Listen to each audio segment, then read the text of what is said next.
Okay, so we've finished mirroring the squares. So we've come to the point now where this line here is the edge of the border, and I don't really want to do another line that cuts across the border because I have something else in mind to fill this in. So what we're going to do now is we're just going to take straight lines that mimic one of the edges of the squares, and we're just going to run down here. Run straight down here. So what I'm going to do is, because if I sew everything in the same direction, it will end up puckering all at one end, and any problems will get pushed to that one end. So what I'm going to do is I'm going to go down and then back up the other direction, and then down and then back up the other direction. And what that will do is it will spread any puckering out and avoid any big lumpy bumpy seams at the end. I need to be very careful here because I don't want to start in this border. I want to try and start right on the seam to make sure that there's no white thread showing in that border. Although from some of the quilting I've just done, there's a little bit of white thread showing.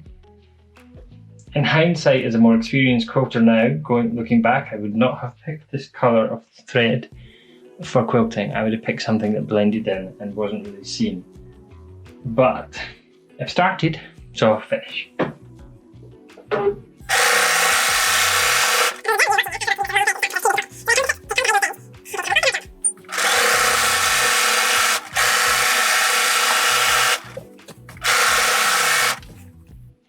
Something else I'm noticing in this quilt as I'm going through it, bearing in mind that I haven't looked in this quilt for years, is that as a less experienced quilter than I am now, that knows a lot more stuff than I did back then, I'm actually quite impressed by how accurate some of my seams are.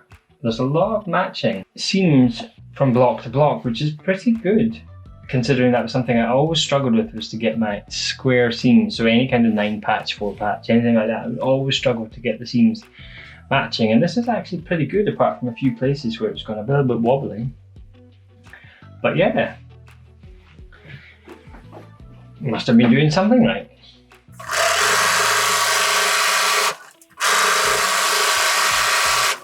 Coming to the end here, so you've got to be so careful we don't go too far into this border. So we're just trying to get right into the ditch. So we're just trying to get right into this ditch before the border, as I don't want a stitch to show. And this presser foot's making it really difficult.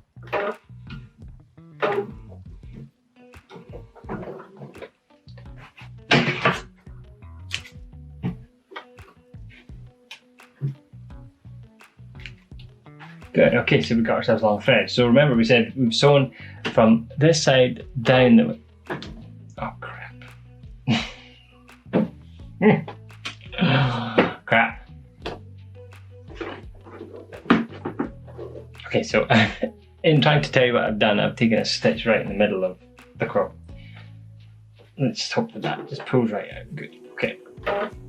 So I've sewn from this side to this side. Now I'm going to flip it around and I'm going to sew from this side to this side. Now this is going to be tricky because you can see here there's very little of the quilt in the throat space of the machine. However, now I've got to fit all of this into that throat space. I wish I had a long arm quilt machine. Oh. I'm sure there's a much better and neater way to do this, like rolling it up into sausage and making it easier myself, but I don't like to take the easy route. I like to make things as difficult for myself as possible. So you can see this is pretty stuffed in there. So I thought I would zoom in a little bit to let you try and see what I'm doing. I know the lighting is not great, it's particularly foggy outside even though it's the middle of summer, and this one little video light I have is really not casting much light. We're showing a straight line down. There's no stitch in the ditch line for me to follow, but there is a chalk line that I've drawn. So I'm going to have to be very accurate here because one, I don't want to take a bite of stitch in this border, and two, I want to make sure that I'm not going to be miles away and have to go diagonally across to get to the stitch in the ditch line, because this is red and this thread is going to show up considerably, as you can see there.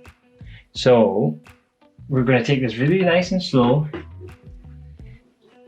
We're going to keep everything crossed, that we're in the right place, I think. Yeah. I'm going to put my needle down so it doesn't move. I've got my long threads underneath for tying off. Take this really nice and slow.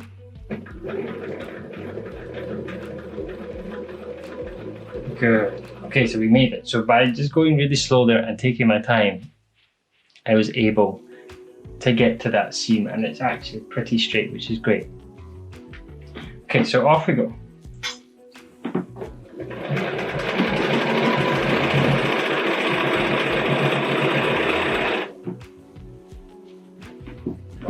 As you can see, all this bulk. Ugh.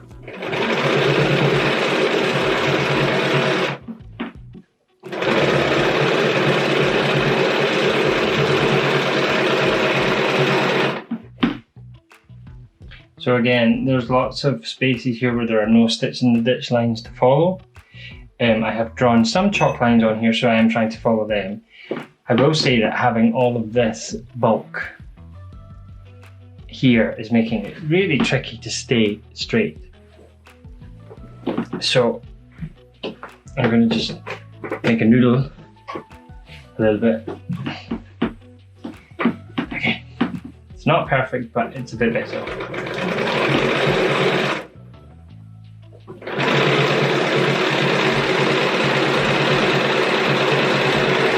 And we're a little bit off there, so we're just gently veering towards the stitch line.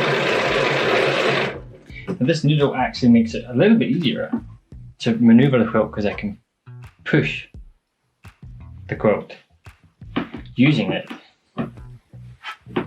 Okay, so this is a long stretch with no line, so let's just go nice and slow. Hope that we make it.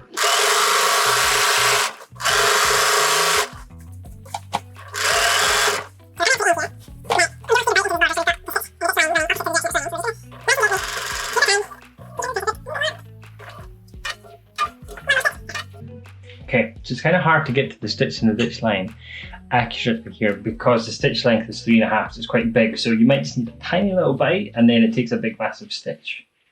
But that worked out okay. So we're remembering to give ourselves a nice long thread, top and bottom. Underneath is looking like spaghetti junction with all these big long threads hanging out. Now just twist around and we go back in the opposite direction to avoid any puckering. One thing I will say is that when there's less bulk in the throat of the machine, it's much easier to keep the back flat. When you've got all this bulk, it's quite difficult to keep the back from puckering, but thankfully this fleecy fabric is quite forgiving when it comes to puckers. So again, we've got nothing to guide us, so I'm kind of lining up the line with my eye, and then I'm lining up the needle with a stitch in the ditch line that's running the opposite direction. And not quite there. There we go. So we're in that now, we're not in the border. I'm using a little notch. I'm trying to visualize a line coming down to the stitch in the ditch line that I'm going to sew. I'm going to make sure that my thread underneath is out the way. Where is it gone? I think it's here. Okay. Do this nice and slow.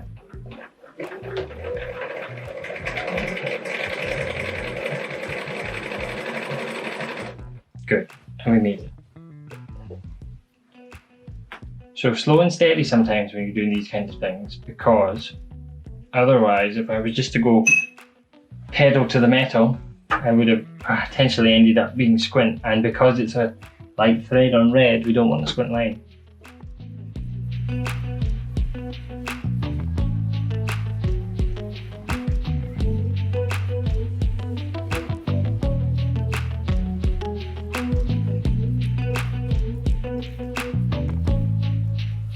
And as I said, I try and visualize a line from the little notch to the next stitch in the ditch, and I can see that I'm about 1/16 of an inch off here. So what I'm going to do is I'm just going to tilt the fabric ever so slightly, and we're just going to walk in the direction of where we want to go. So there's going to be a slight deviation from a straight line. It's just less than 1/16 of an inch, so hopefully it's not noticeable. But we just have to be careful when we're sewing in areas where there's no lines.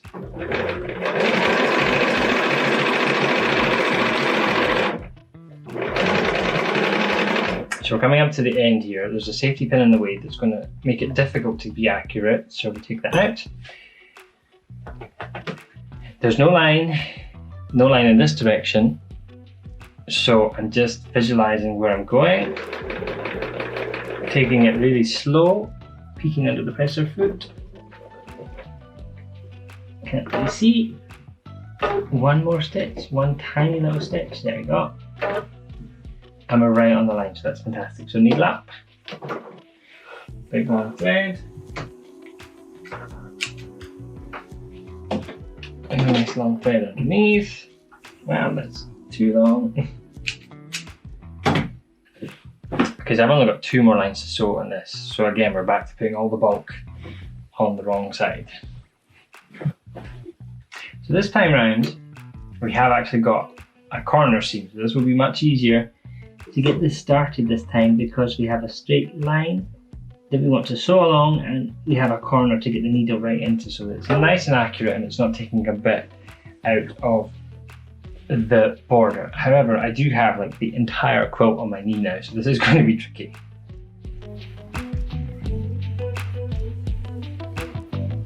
Okay, so this is where we're going to get ourselves into trouble because I have all this bulk that I'm trying to get through. And yes, I know I could probably manage it better, but I just want to get this little bit finished. And then what we'll do is we'll roll up next time to make it easier on ourselves. But I'm being very cautious because this weight combined with the bulk is going to make me so squint. I can already see that I'm starting to go a little bit squint. So we're just going to be careful on these lines, on these sections where there are no stitch in the ditch lines to guide us.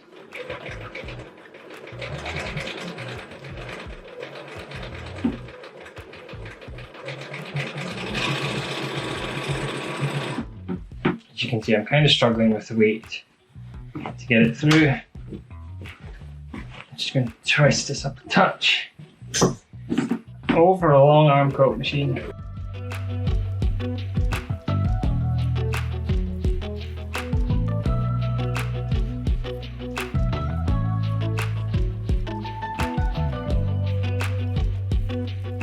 Okay, we're at the end there. I almost flew right past it. Too busy focusing on the bulk. So nice little stitches. We want to get right into this border. One more stitch. We're there. So that was hard work. This is not the easiest way to manage the bulk of a quilt like this. And when we come around to do this on the other side, we're going to have to do things a little differently because that line that I just sewed is not very straight at all because of fighting with the quilt. So this one's going to be dead easy though because this is the stitching line of the border. Let's take the safety pin out of the way so we can actually get into it. So this is stitch in the ditch all the way. So we've got a guide the whole time. Nice big long thread on the top. Oops, needles come out today. Ow! That's why I don't like this needle threader. Blood on the quilt is not a good look. So I've just lined up in the corner, needle down to keep it from moving, and then off we go. Trying not to get blood on the quilt as we sew. This tail is going to give us some problems.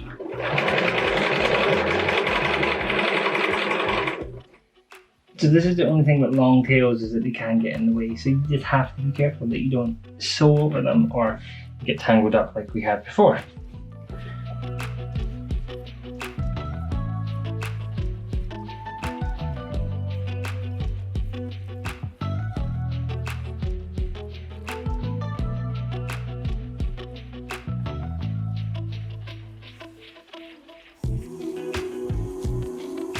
Okay, here we come. So we're going right into the corner, so we take it nice and easy.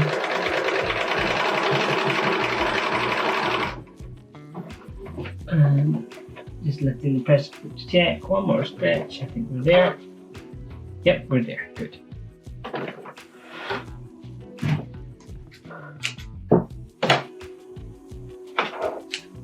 And that's it. That's me finished my echoing lines down this end of the quilt. So what we're going to do is, I'm going to fold this end up to make it easier to manage, and then we're going to finish the echo lines there, and then we're going to come back and we're going to talk about what we're going to do in this border. Because we can either do just an echo line, we can just do a stitch and ditch and leave it empty, or we can be really fancy and give ourselves a nice diamond pattern by doing a zigzag all the way down. So let's get the other side finished first, and then we'll talk about this.